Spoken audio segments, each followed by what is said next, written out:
안녕하세요. 서영주입니다. 우리들은 어려서부터 언약하고 맹세하기를 즐겨합니다.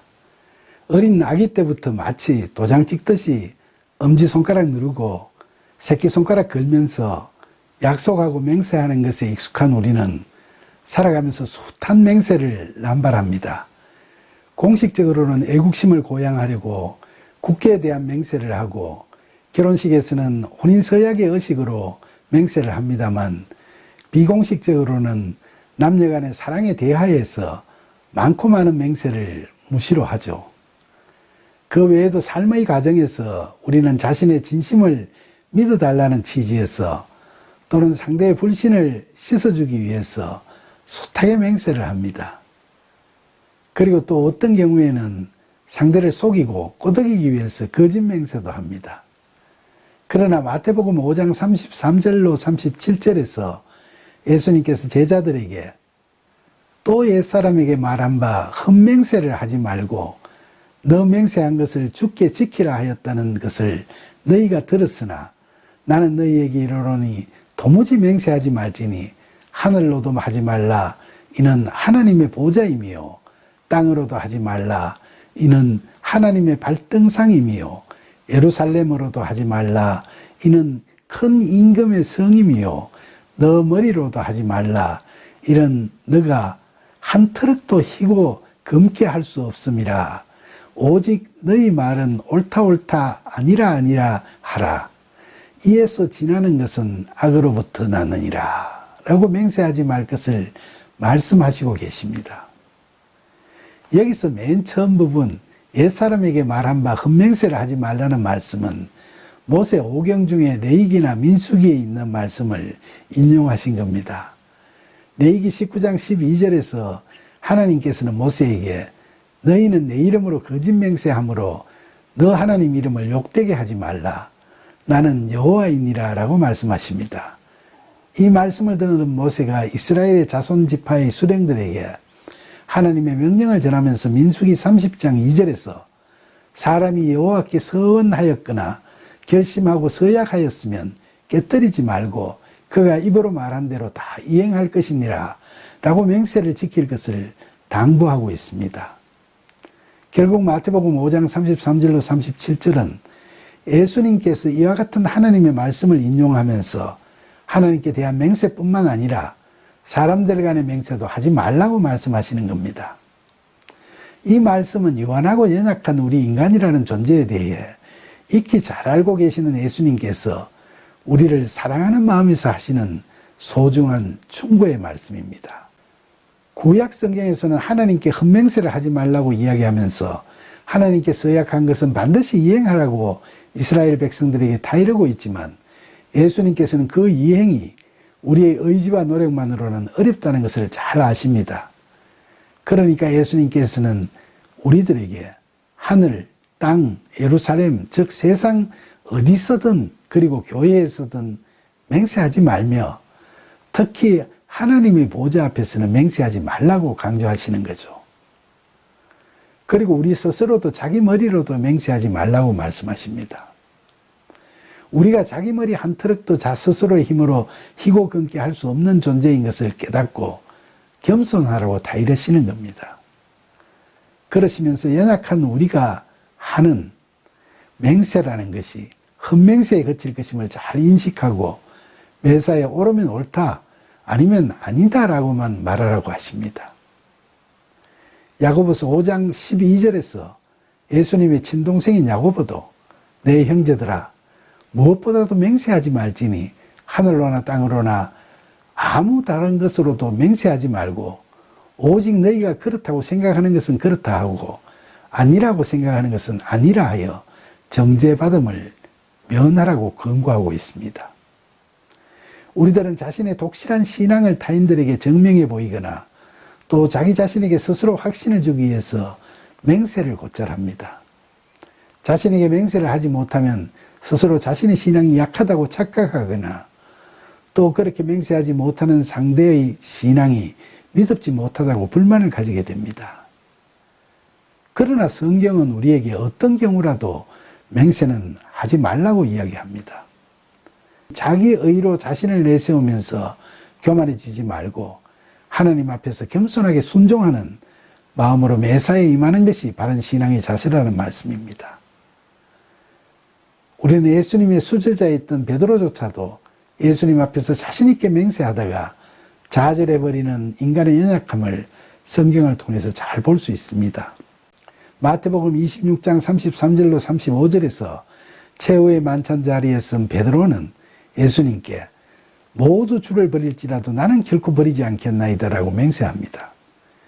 그 말을 들으신 예수님께서는 내가 진실로 너에게 이르노니 오늘 밤 닭 울기 전에 너가 3번 나를 부인하리라고 말씀하십니다. 그러자 베드로는 내가 주와 함께 죽을지언정 주를 부인하지 않겠나이다 하고 맹세했고 옆에 있던 다른 제자들도 그와 같이 말하였습니다. 그러나 결과는 어땠습니까? 마태복음 26장 69절로 75절에 보면 예수님께서 체포되신 후 대제사장 집 뜰 안에 앉아있던 베드로는 그 집 여종이 그를 보고 너도 예수와 한패라고 하자 사람들 앞에서 부인하고 또 다른 여종이 너는 예수와 함께 있었다고 하자 또 아니라면서 자신은 예수님을 알지 못한다고 부인합니다. 이번에는 곁에 있던 사람들이 다 나와서 너는 그 도당이다 라고 나무라자 그는 또다시 자기는 예수님을 알지 못한다고 부인하는데 그때 새벽닭이 울었습니다. 그러자 베드로는 예수님께서 그에게 닭 울기 전에 너가 3번 나를 부인하리라 하신 말씀이 생각나서 밖에 나가서 심하게 통곡하였습니다. 예수님께서 잡혀가시자 두려움에 휩싸여 예수님을 부인한 베드로의 연약함이 바로 우리 모두가 가지고 있는 인간으로서의 연약함입니다. 요한복음 21장 15절로 17절에는 베드로가 부활하신 예수님을 만나 같이 조반을 먹은 후 예수님께서 그에게 너가 나를 사랑하느냐? 라고 물으실 때 대답하는 장면이 나옵니다. 그때 3번의 물음에서 예수님께서는 2번까지는 헬라어 원어 성경을 보면 너가 나를 아가페로 사랑하느냐? 즉 하나님의 이타적인 사랑을 하느냐고 물으십니다. 그 물음에 대해서 베드로는 2번 다 내가 주님을 사랑하는 줄 주님께서 아시나이다 라고 대답하는데 이때 사랑은 헬라어로 필레오 사랑입니다. 필레오 사랑은 무조건적인 하나님의 인간을 향한 사랑인 아가페 사랑과는 달리 동료나 친구 같은 친밀한 관계에 있는 사람들과 주고받는 사랑입니다. 예수님을 부인하던 그날 베드로는 이미 자신의 연약함을 깨닫고 통곡했습니다. 그러니까 부활하신 예수님을 만난 베드로는 책임도 못 질 거면서 절대적인 사랑을 하겠노라고 다짐했던 지난날의 자신을 회개하는 상태였습니다. 그래서 그는 감히 예수님을 아가페로 사랑한다고 장담하지는 못하는 겁니다. 회개를 통해 자신의 연약함을 자각한 베드로를 보시고 예수님께서는 3번째 질문에서는 너가 나를 필레오로 사랑하느냐고 물으셨습니다. 그러자 베드로는 이번에도 똑같이 주님께서 제가 주님을 필레오로 사랑하는 줄 아시나이다 라고 응답합니다. 이제는 스스로 헛맹세는 하지 않겠다는 베드로의 심중을 예수님께서 아시고 그렇게 물으셨고 베드로도 솔직히 예수님께 대한 필레오 사랑을 고백한 것입니다. 이제 스스로의 의지와 힘으로는 도저히 나타낼 수 없는 헛맹세를 하던 영적 거품을 빼고 다시는 교만한 맹세는 하지 않겠다고 하는 베드로의 마음이 읽혀집니다.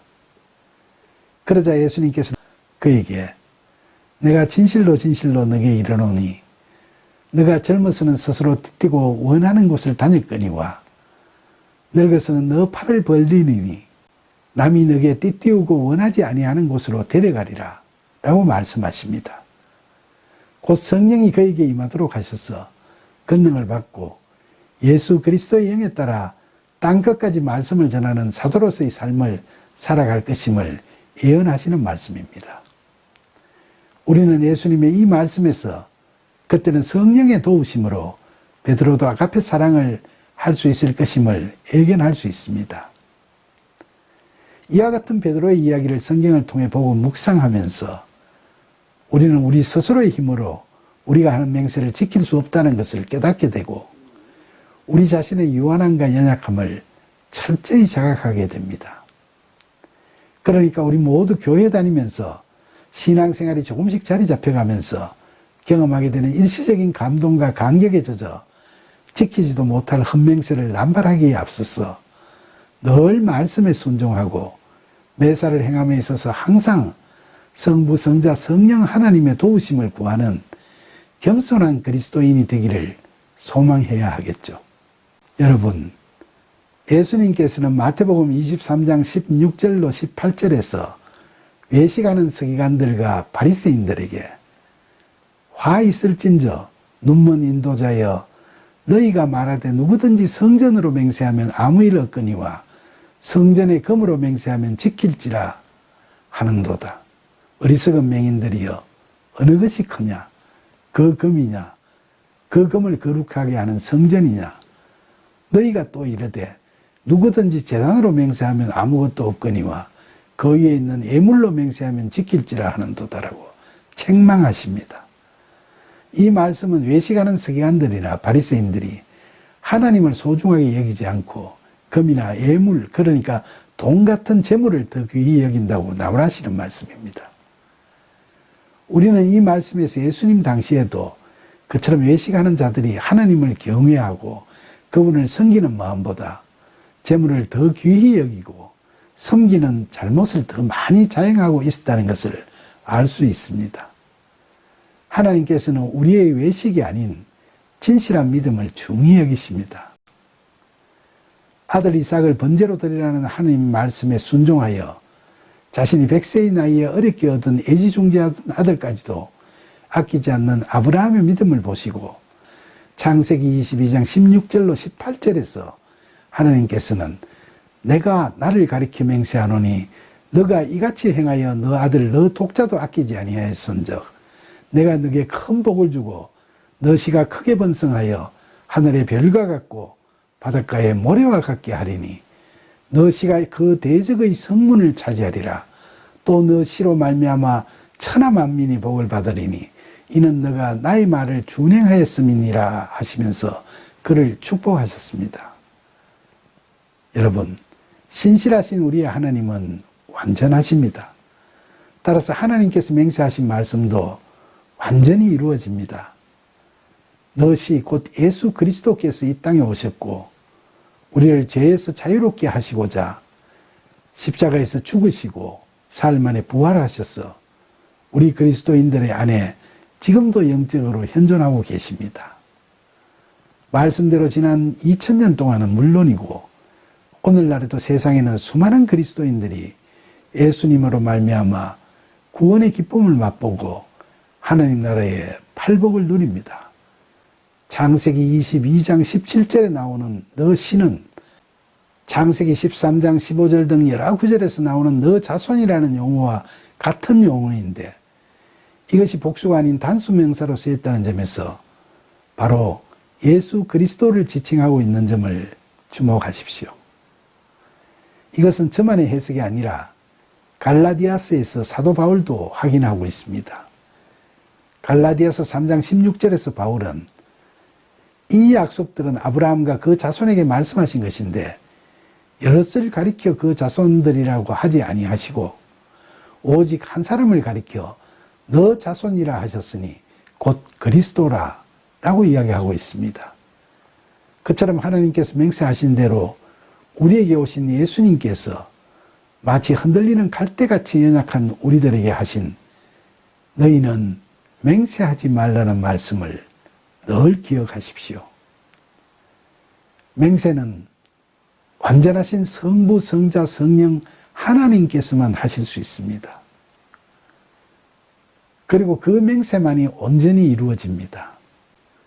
우리의 마음과 생각을 자기 의에 따라 쫓아가면서 헛맹세를 남발하지 마시고 부디 예수 그리스도 안에서 우리 모두 진실된 믿음으로 하나님의 언약의 맹세를 굳게 믿을 수 있게 해달라고 성령 하나님의 도우심을 구하면서 매사에 있어서 주님께서 이끄시는 대로 순종하며 따라감으로써 진정한 자유를 누리는 저와 여러분이 되기를 간절히 소망합니다. 감사합니다.